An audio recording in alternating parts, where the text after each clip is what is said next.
Okay. Okay, so my name is Chuck Watts, and I'm the past president of the First Empathy Surplus Congress, and your Zoom master for today. And today is the May 2021 Caring Citizen Solution Day Speaker Series event, and our keynote speaker is UN Global Compact Program Coordinator, Claudia Herbert Colfer. Welcome. And before we introduce Ms. Colfer properly, I'd like to invite the current First Empathy Surplus Congress President, Anna Bruffy, to say a few words. President Anna, it's all yours. Thank you, Chuck, and welcome everyone to the First Empathy Surplus Congress. Before I ask Chuck to introduce you, Ms. Colfer, I would like to recognize our First Empathy Surplus Board. First, in addition to Chuck, our board director for the Human Rights Pocketbook venture, I want to recognize Greg Kennedy, our president-elect, an HR specialist and lives in Paynesville, Ohio, and our treasurer, the Reverend Miriam Spate, a local Wilmington, Ohio Quaker pastor. Thank you, Greg and Miriam, for all you do. Also, I want our YouTube subscribers to know that our First Empathy Surplus Congress is a member of organization of the Empathy Surplus Project, which is a 501c3 volunteer collective that thought leadership training community of practice. Every day, we strive to frame a caring society that promotes stronger people, progressive markets, better futures, effective government, and mutual responsibility. And we do this with 4 empathic activities. I'm going to ask our congressional board members to help me tell you what the 4 empathic activities are. Let's see here. Absolutely. So thank you, President Anna. All of our 4 empathic activities keep us aligned with our collective thought leadership training mission. And all 4 of the actions start with the letter I. Inward digestion, investment, implementation, and invitation. We inwardly digest and use the latest brain insights of Dr. George Lakoff to frame caring conversations to promote human rights. Miriam, tell us about the second empathic activity of investment. Thank you, Chuck. We invest in weekly congressional hearings about how we apply Dr. Lakoff's insights to advance caring policy directions. Greg, tell us about the third empathic activity of implementation. Thank you, Miriam. We implement caring policy directions through partnerships with ethical businesses, effective government task forces, and other caring society organizations. Chuck, tell us about the third empathic activity of invitation. Thank you, Greg. We invite others to join us and promote a politics of care. So back to you, Anna. Thank you, everyone. Greg, would you please tell everyone how they can help us build an empathy surplus in their communities with the Human Rights Pocketbook venture? Thank you, President Anna. I'd be happy to. Our parent organization, the Empathy Surplus Project, joined the United Nations Global Compact in 2014. In fact, we joined to implement partnership around policy directions growing out of Dr. Lakoff's 10-word progressive philosophy he laid out in Don't Think of an Elephant. Moreover, we thought the Global Compact 10 principles to help ethical businesses make progress on human rights, living, work, leisure, and anti-corruption of government for the sake of climate survival aligned with our 4 empathic activities. Furthermore, we launched the Human Rights Pocketbook venture in 2018 to use the Illustrated Universal Declaration of Human Rights as a framing tool to facilitate collaboration around the community service of youth human rights education. And every year in our centers of influence, we want to distribute a pocketbook copy to every teacher and student in kindergarten, 3rd, 6th, 9th, and 12th grades, as well as first-year college students. Our donors and volunteers are currently responsible for donating about 2,000 pocketbooks per year. You can find out more at www.empathysurplus.com. Back to you, Anna. Thank you so much, Greg. Chuck, will you please introduce our speaker? Yes, yes, indeed. Thank you, Anna. So I'm honored to introduce Claudia Herbert Colfer. Claudia is the founder and CEO of WASI. We're going to hear more about that, I imagine. And WASI is an iOS app that provides a platform for people to easily make a positive change in the world. The app allows its users to learn about the most pressing global challenges and gives them recommendations on how to contribute to overcoming them, all from the comfort of home. WASI was launched at the end of December 2020 and has already been downloaded by hundreds of users in our 20 countries. Claudia Herbert Colfer is a young professional who's passionate about social impact and circularity. Claudia is presently serving as program coordinator at the United Nations Global Compact USA Network. As program coordinator, Claudia develops mechanisms and manages initiatives that help over 700 American companies do business in a caring circular economy.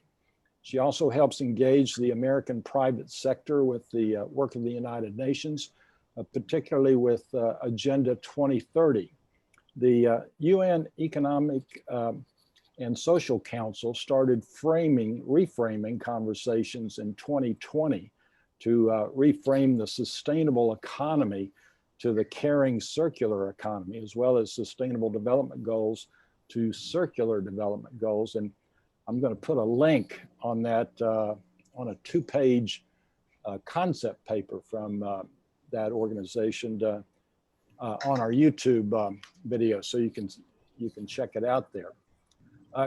Claudia Herbert Colfer has also been recently selected as a global shaper, a World Economic Forum initiative. Global shapers are exceptional in their potential, their achievements, and their drive to make a positive contribution to their communities. As a global shaper, Claudia is involved in the development and deployment of projects and initiatives that tackle ongoing issues in the New York area.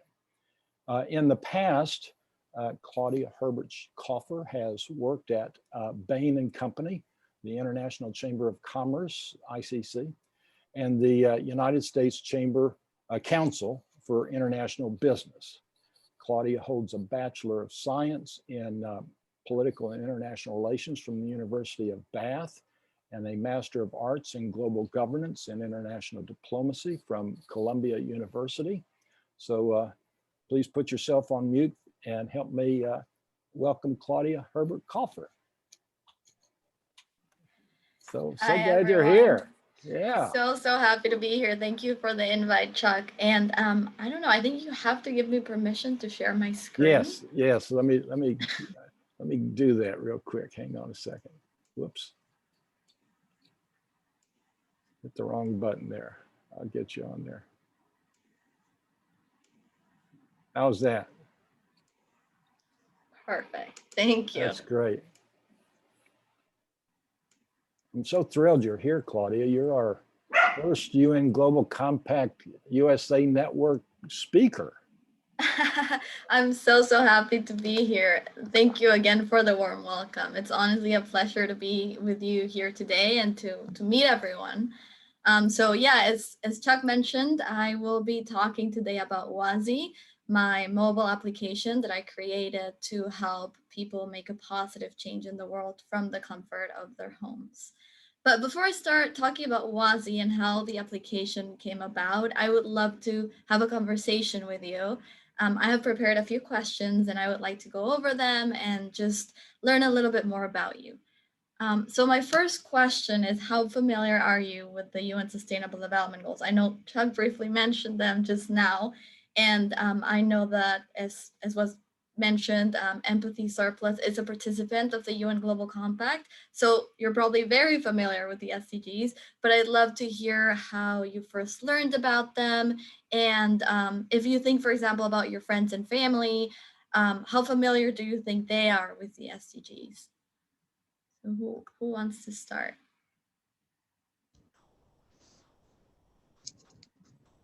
I will actually. I learned about the SDGs primarily, actually with the last visit I had to Guyana. The promotion of the SDGs, learning about how important they are, and they're just so valuable. And I just think that not enough people know about them, and I think everybody does. It's very important. Yeah, I fully agree. I think my wonderful boss at the UN Global Compact, Adam Roy Gordon, he always says that the SDGs are the KPIs for the world. And I think that's a very powerful way of putting it. So yeah, I fully agree. And my next question is, what are some ways in which you're helping change the world? And I mean, by working with organizations such as Empathy Surplus, you're already doing a wonderful work, wonderful job and helping humanity. But what are some other ways in your daily lives that that help you change the world?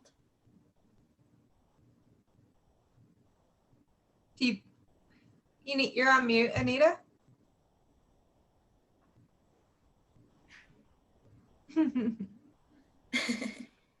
I personally have I sustainably dye yarn in materials using only organic materials. And Anita and I work in Guyana, and I have started fair trade with Guyana to end no poverty. I apologize. No poverty, empowering women. And with my yarns, this promotes clean land, clean water, and helps the environment, oddly enough. Wow, that's awesome. I would love to learn more about that. That's great. Yes. And We Anita, created a brochure, so we'll shoot you a brochure. Anita, Yeah, what were you going to say? Oh, right. So I work in Guyana with Anna. Our paths cross. We're not always together, but I'm a nurse. And so in my retirement, I've taken on the challenge of WASH, water, sanitation, and hygiene, and trying to create a great electrification program for Guyana to bring solar down there. Wow, that's fantastic. And how come Guyana? Is there a specific reason? Well, the best reason for Guyana is the only English-speaking country in South America. And so it also is the home of the Caribbean community. It's the home of CARICOM. And also it's the front door for the United States to enter South America, I believe. With them speaking English, it's much easier. It's the gateway. Yeah. Yes. Yeah, absolutely. That's fantastic.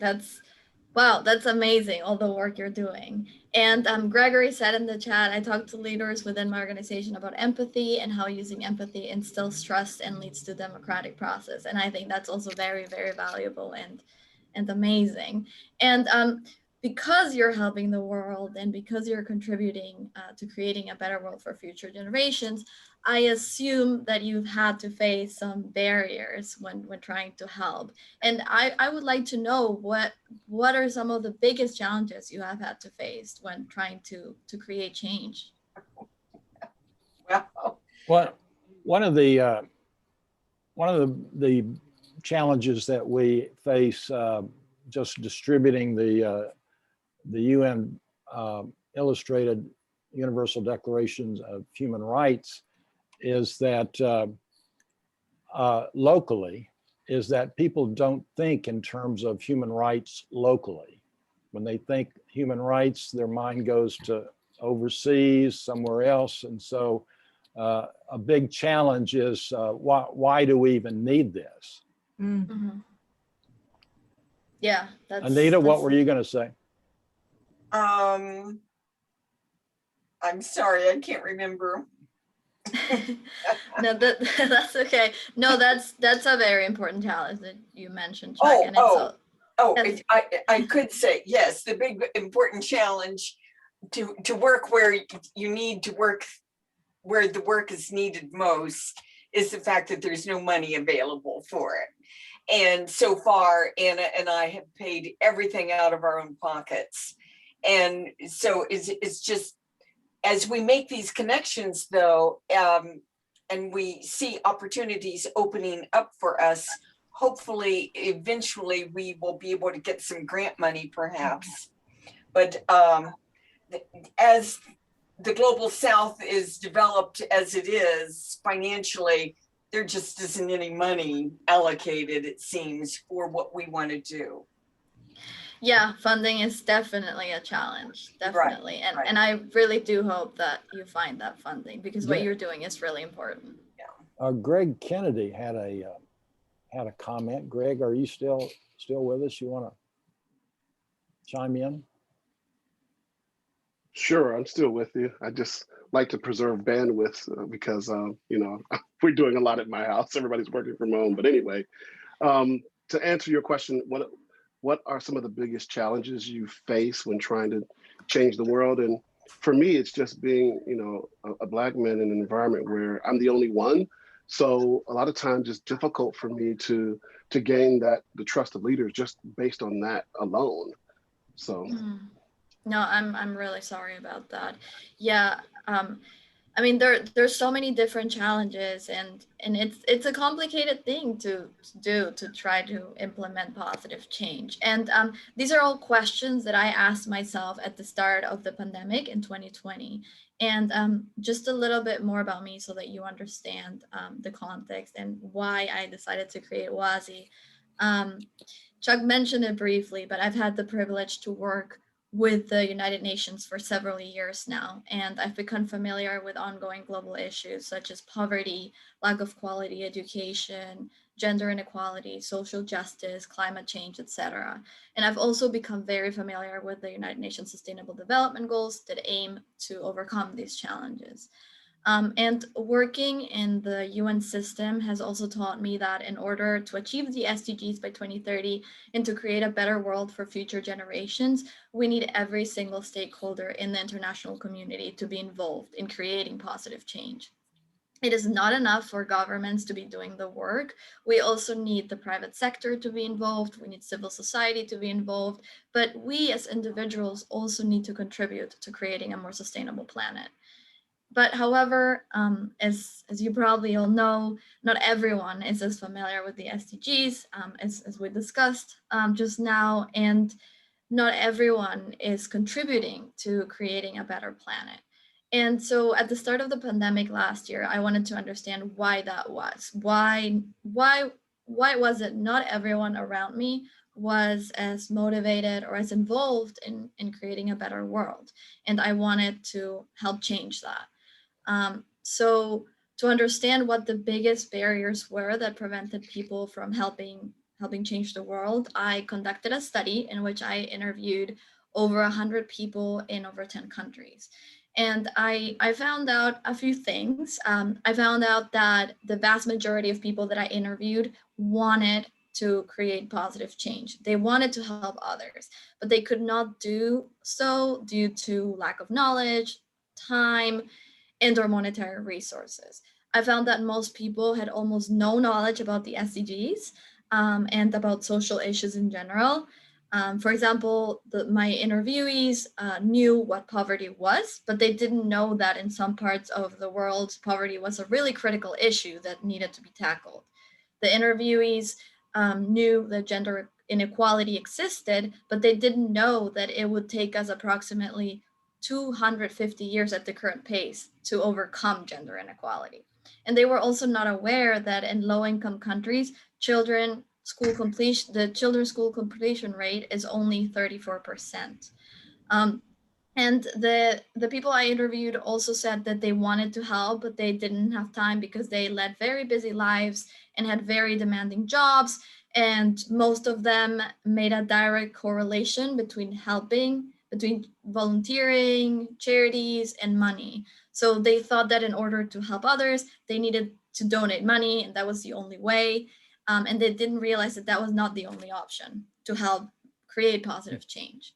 So understanding all this, I decided to come up with a solution that would help people around the world make positive change in an easy manner.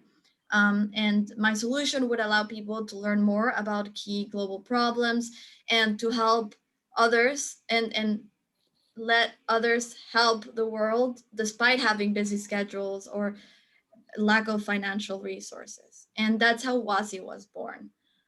So in short, as Chuck mentioned, Wazi is an iOS app that provides a platform for people to easily make a positive change in the world. Wazi allows its users to learn about the most pressing global problems and gives them recommendations on how to contribute to overcoming them. And the best part of the application is that most of the recommendations can be done from home, and many of them are not limited to traditional monetary donations. And a lot of people ask me, why Wazi? What does that word mean? Wazi means home in Quechua. Quechua is a native South American language that is spoken predominantly in the Andes. I'm half Peruvian, that's why I'm so familiar with the language. And our app is called Wazi because we're trying to make a positive impact on the earth, so our home, and because you can use Wazi to help solve numerous global challenges from home. So you don't have to leave your house and go volunteering outside. You can just do it from the comfort of your own home. So I bet you're wondering, how does it work? So I'm going to tell you a little bit more about that. So when you first download Wazi, you will see the welcoming message that you can see on the left side of the screen, and then the homepage will open up. And here you will find 8 categories. As you can see, we have our organization of the month. We have poverty, hunger, healthcare, education, gender equality, and we also have environment and peace and justice as categories. So let's say you're interested in enhancing global education and would like to help with that. You can click on that category and the app will take you to the education page, as you can see on the right side of the screen. And here you will find 4 sections. The first section, the Get Informed section, will allow you to learn more about the topic. You will be able to read recent articles about education globally and what the key areas of improvement are. The second section, Take Action, offers you ways to volunteer with nonprofits that focus on education. And as I said, you can do all of this from home. You can volunteer online. You don't have to leave your house.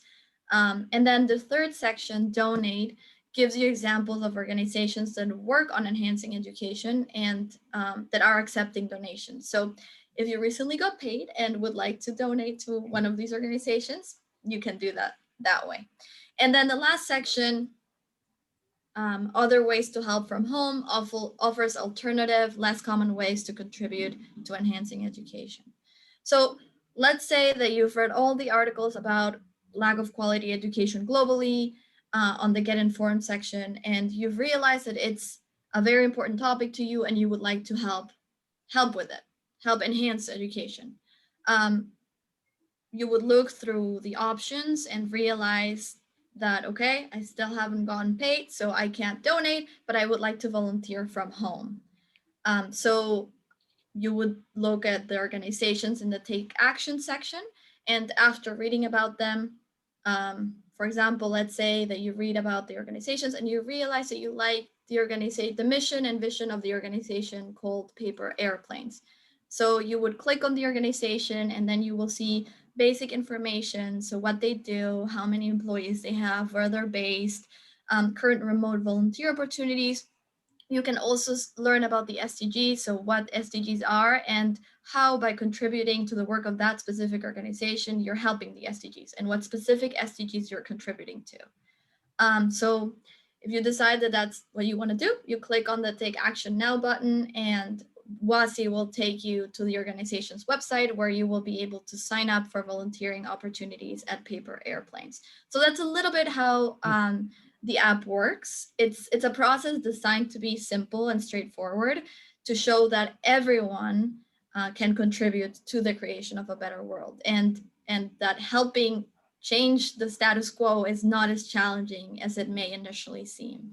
So we launched the app in December of 2020, and since then we've had hundreds of downloads in over 20 countries. And these countries include the US, Peru, Germany, Australia, Saudi Arabia, Trinidad and Tobago, India, and all the other countries you can see on the list. And our future plans are to develop the same application for Android devices. We're currently working on that right now. And if things go well in the future, we would love to translate the app to other languages, starting with Spanish and then Chinese. So that's a little bit about Wazi. If you have not already done so, I would be very grateful if you downloaded the app. I'm gonna leave the link to download it in the chat box. And also, if you have some free time and are up to it, it would be fantastic if you could also leave us a nice review on the App Store, but only if it's a nice one. So that's it on my side, but I would love to open up the floor to any questions you might have or anything you would like to add. So two things. I'm one of the downloads. I'm already in. So Perfect. I'm so happy to hear that, I've been Chuck. exploring. One of the questions I've got that just came to me is if you're an organization that would like to invite volunteers to help with human rights education, how do you get on the WASI platform? Yeah, that's a great question. You can send us an email to wazitheapp@gmail.com, and we will get back to you, and we will work together to put your organization app on the app. Awesome. Yeah. That sounds great. Greg had a question. Let's see if I can pull it up in the your interviews are a small sample size. Do you believe the results can be generalized over the population, or will that generalization be different based on the country? Yeah, that's an excellent question, and I fully agree. The interviews are a small sample size. I do not necessarily believe that the results can be generalized over the population. And the population I interviewed, for example, was very specific. It was people between the ages of 20 and 30. And it was only 100 people. So I would have loved to do a bigger study. However, it was just me. And this is a side project, aside from my full-time job. So I was not able to do that. But I do think that they show that there is motivation to change. And I do think that the lack of knowledge that this study showed can be, to a certain extent, applied to the general population. Yeah. Maybe we can come back to, instead of the Q&A screen, we could come back to everybody. Can you bring us back? Yeah, absolutely. Great. Who else has questions Thank you for that answer, Claudia. I appreciate it. Yeah, I'm sorry, it was not as comprehensive as I wanted, but basically, I think what I can say is that I would have loved to do a bigger study to understand like what the actual problems are, but one person team and didn't have the capacity to do so. I totally understand. So thank you. I appreciate it. I think what you're doing is so important, and to work within that age group of 20 to 30 is important. And you know, most of us are older, but in this group, and you know, I'd like to be able to reach more young people, and how can we appeal to them? And I think there is an appetite to change the world and to become more sustainable amongst and what do we call them, this age group? You know, it's not Gen Xers or millennials, it's something different, I don't know, but I do think that this upcoming youth are so much more aware of gun violence and poverty and, you know, just the inequity of everything. So how can we, what you're doing is really good. How can we as a group do that? I think that's a great question, and I agree with what you say. I think that young people are becoming more conscious about the fact that there's so much going on in the world, and if they don't contribute to it, nothing will change, and we will not be able to create a better world for future generations. I think a great way to reach young people is through social media. I think just reaching out to them via social media channels and just sharing the information that you have so that they can reshare with their contacts is a very powerful way to reach the youth. I think the most powerful way right now. Okay. Anita has a question. Does the UN plan to host a luncheon in person this year for members of the Global Compact? We would love to. Unfortunately, because of the ongoing pandemic, I don't think it's going to happen. But hopefully in 2022, we can meet again in person. I will definitely keep you updated.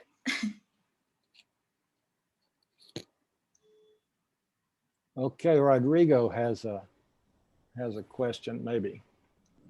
Anita, you're on mute. Maybe we can get Rodrigo to Here we go. share his video and Okay, and, Rodrigo. Rodrigo, do you have a question?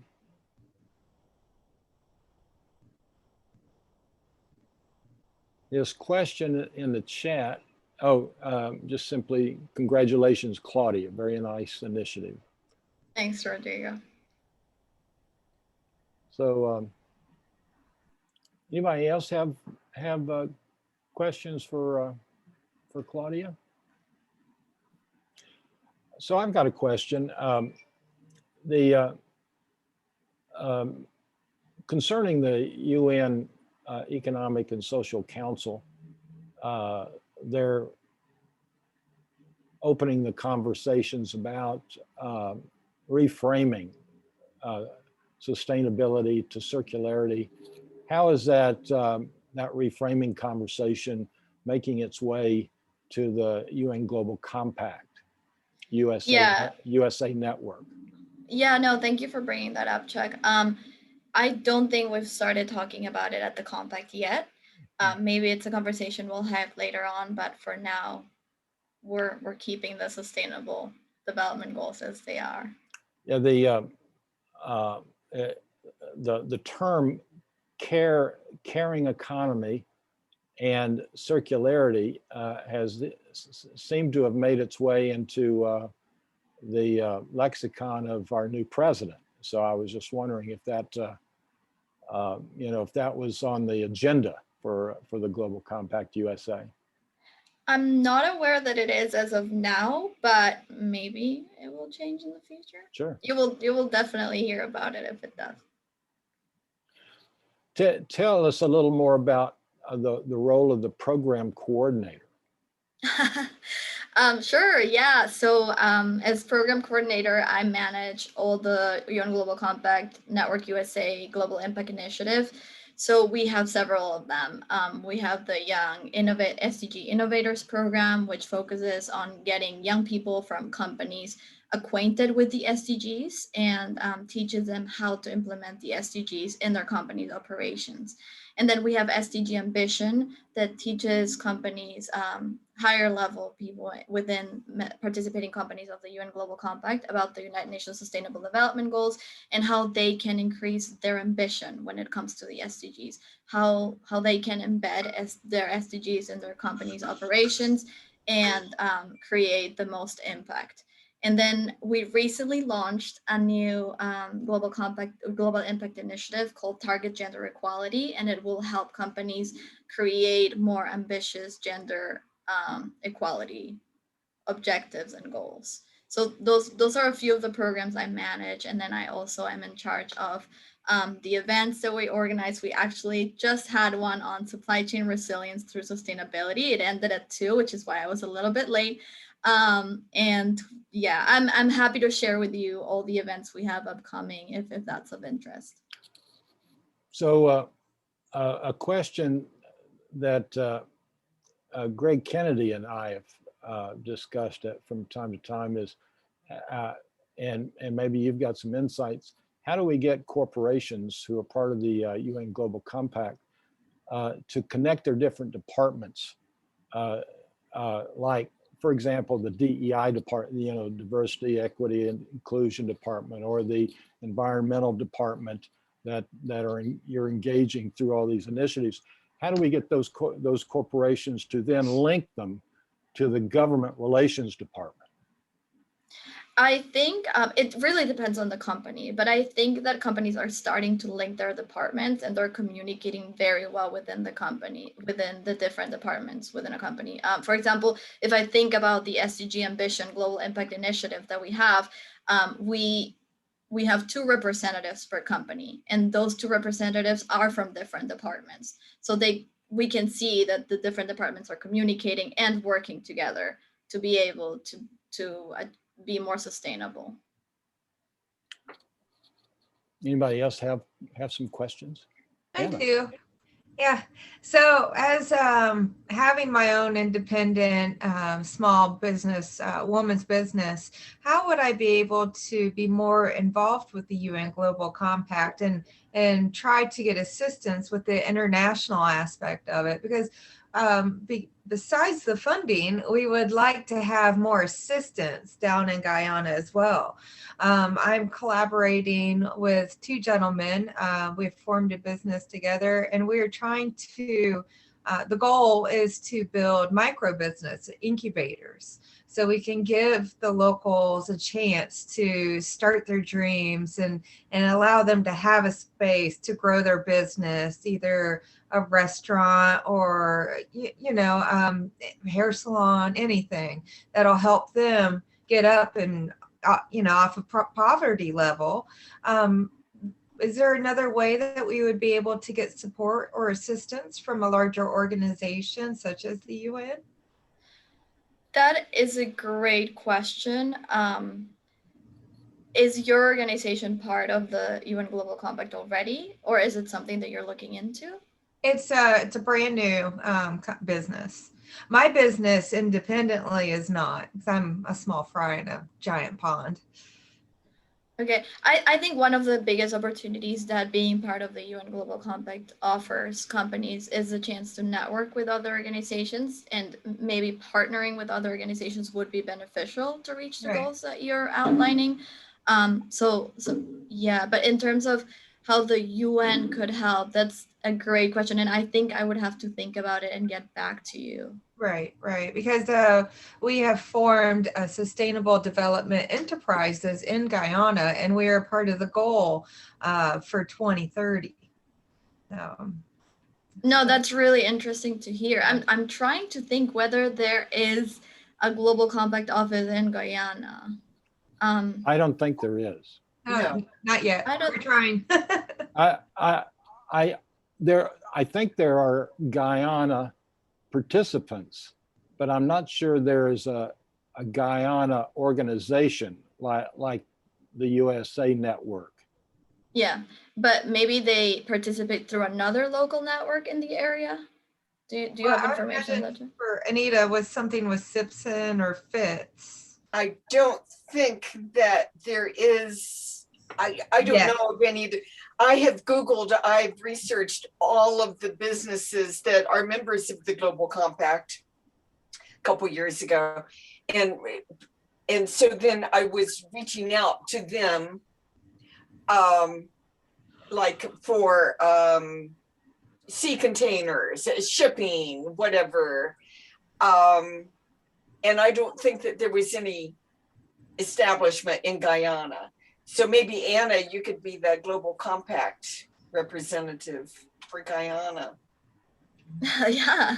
Are you based in Guyana currently? Sorry? Are you based there currently? No, I'm based in Virginia Beach, Virginia. I'm collaborating with 2 gentlemen in Guyana, and we started a business there. Oh, nice. Okay. It's a baby business, so we're starting. No, that's a really interesting question, and I'm gonna definitely give it a thought. That'd be great. Right. May I say, one of the things that we're trying to do is to acquire a big tract of land there to put up a warehouse sort of structure that's all with alternative energy, but where it can be a business incubator.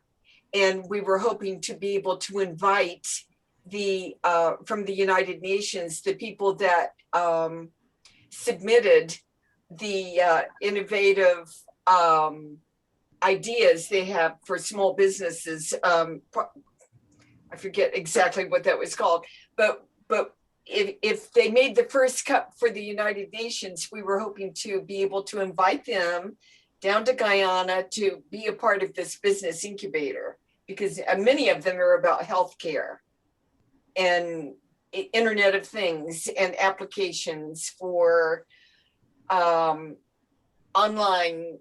telenurse, telehealth, that kind of thing. Yeah, no, that would be really great. Yeah, I need to ask around and get more information for you that might help you, because I'm just focused in the US right now, so I don't have the more global information available, but I can figure it out and let you know. Oh, wonderful. Are there questions from Mary Beth or Jamaica?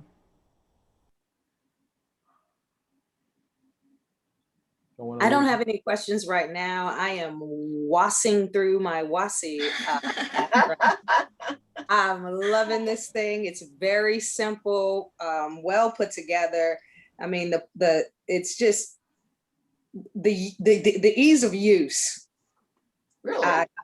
Like that's like the biggest thing. Like, you know exactly what you're looking at.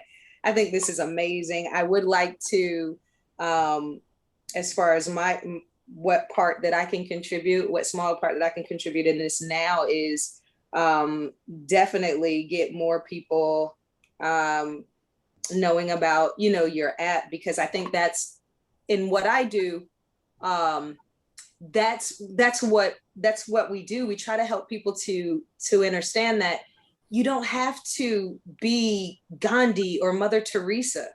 You could do these small things and you're like, oh my gosh, all I did is turn off the lights when I walk out of my room. My grandma used to always get on us about that. Turn those lights off, you know? And as an adult, you know, I see why, like that small contribution. So I think it really, because like you said, a lot of people are like, they are concerned. People do care. I find that people are a lot more kinder than the world may say humans are, but humans are good people. You know, humans are good.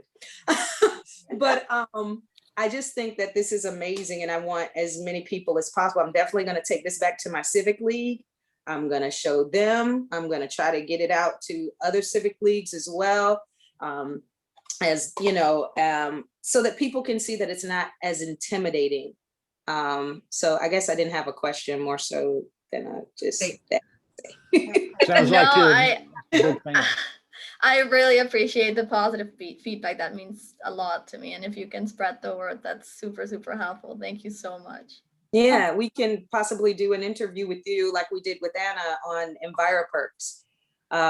So that way more people can know, because I think once people start doing the little things and then they see the changes, it's like, you know, those baby steps give you encouragement. You know, it's like riding your bike with no training wheels. The beginning, you're wobbly. It's like, okay, I got this. You know? Exactly. And I was talking to one of my friends recently, and he was like, oh, I need to be a politician if I really want to make change. And I was like, no, you don't. You can like do little things. You start small. So I appreciate you for saying that. I wonder if we could put a link to your app on our website page. I mean, we are part of the UN Global Compact, and we do have a section about that. And we could put the WASI link there for people to. That would be easily done. And that's a good segue. I was going to ask Claudia if you can tell us a little bit about Givitas, because that sounds like that goes hand in hand with WASI. Oh. Yeah, so WASI is my side project. It has really nothing to do with the UN Global Compact. It's like my baby. I did that in my free time. But Givitas, I can talk a little bit about that. Network USA recently launched a new collaborating platform for participating companies of the Global Compact. And it's called Givitas, and it's free of charge for all participating companies of the UNGC. And how it works is you create an account. It's very easy to do. And you ask questions. So for example, if you are in the health industry, then you can ask whatever. You can ask, how can my company best contribute to SDG number 3 or SDG number 4? And then people from other companies will look at your question and respond to you and give you ideas that you might perhaps not have thought of before. And it's a very useful tool. Give it to us. I'm gonna, yeah. And yeah, and it's a great tool. It's very new. We launched it at the start of March, I believe. But I joined, and it's real easy, and it's an amazing way to network.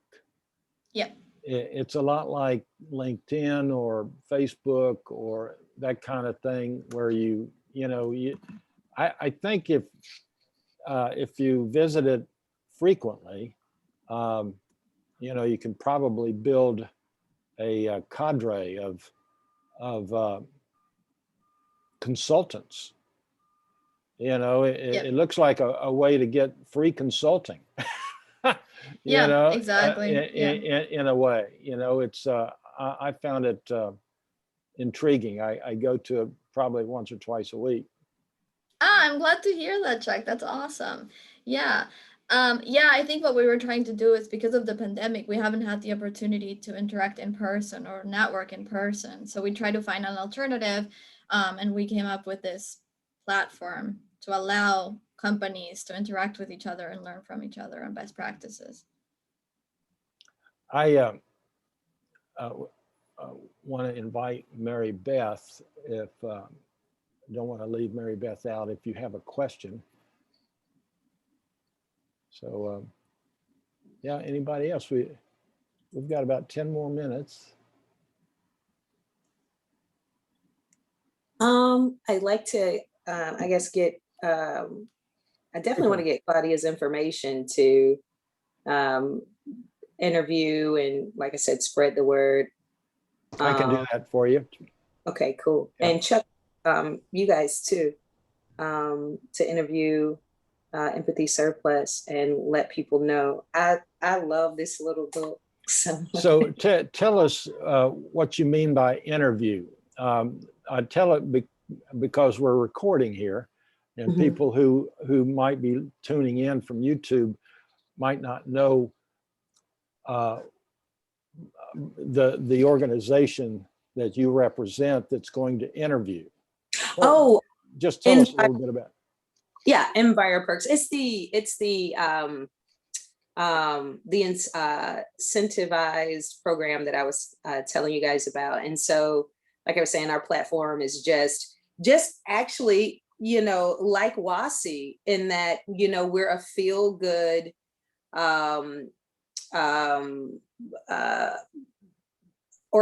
program that shares simple ways that people can make great big changes.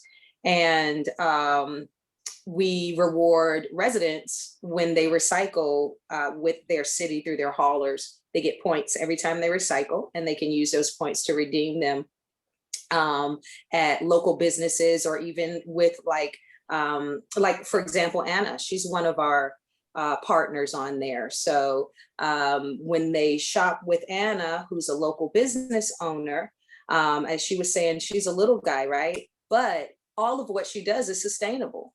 And when you're helping that little guy, and we're talking about that circular economy, those dollars are staying in your area. You're able to use those in order to create better programs and all kinds of stuff like that. And it also, when we're dealing with local businesses and boosting them up and putting that out there, a lot of times people don't even know they have local options for certain types of things. And that also helps with gas emissions, because there's less trucking from outside sources, things of that nature. So we kind of promote local businesses as a thank you for providing a reward to residents for recycling, just kind of like a, just a nice reward to say thank you for doing your part for the planet. Cool. Mary Beth, awesome. you came back to us. Do you have a question? No, I just really resonated with what Jamika said about small things. Just little things. Every day, just little things make a big difference. And I think sometimes people are overwhelmed and see the world's problems and think, there's no way I can make a dent in this. And we can, if we just nibble away at it, just a bite at a time. So, and unfortunately, I have to leave for another meeting. So it was good to meet all you, but I'm gonna exit now. So bye, everyone. Bye. Nice to meet you. Bye. Good to meet you. I love her smile. Bye, Love thank you. Cool. So we got a couple more minutes before we end. Any closing thoughts? Well, Greg? No, go ahead, Anita. Go ahead. okay. One of my burning issues is trying to close the loop of the nutrition cycle, meaning to get people eventually to stop peeing and pooping into water and sending it to the wastewater treatment plant, and then trying to have the plant take the urine back out of it, clean the water up again for reuse. So unfortunately, what I've run into in the global South is that people don't want to have anything to do with toilets, urine, and feces. They just don't seem to care. Some do, some don't. So one of the projects that I would like to do, that I would like to talk to somebody about, is I'd like to incentivize people to collect their urine to use as fertilizer, is to be able to get credit for that. Be able to either exchange it for, say you turned in a gallon of urine and you get 2 gallons of fresh drinking water, or you get some other type of token in order to put a value on urine so that people will start seeing it in a different way. Because if we could get the urine out of the waterways, then we could stop killing the fish in the oceans, and et cetera, et cetera. So, you know. So I'm gonna connect you, Anita, with Claudia. Okay. And Okay, you can good. you And can Jamaica follow up, too, and because- Jamaica too. And Jamaica likes too. this idea, I can tell. Yes, All I'm yes. saying is you get the Thinking Out of the Box award for this meeting today. That is so awesome. That Well, that's what we're about. We're about thinking out of the box. That's exactly Right, where we are. Good deal, good deal. That's awesome. Collective caring thought leadership training. That's where it happens. Thinking Yeah. out of the box right here. I'd love to connect with you about this, Anita. Okay, well, Claudia, this has been great, and Yes. I can't thank you enough. And maybe it sounds like there might be a sequel to this, where Claudia comes back. So we'll leave it open. But Yeah. thank you so much, and I'm going to turn our recording off here.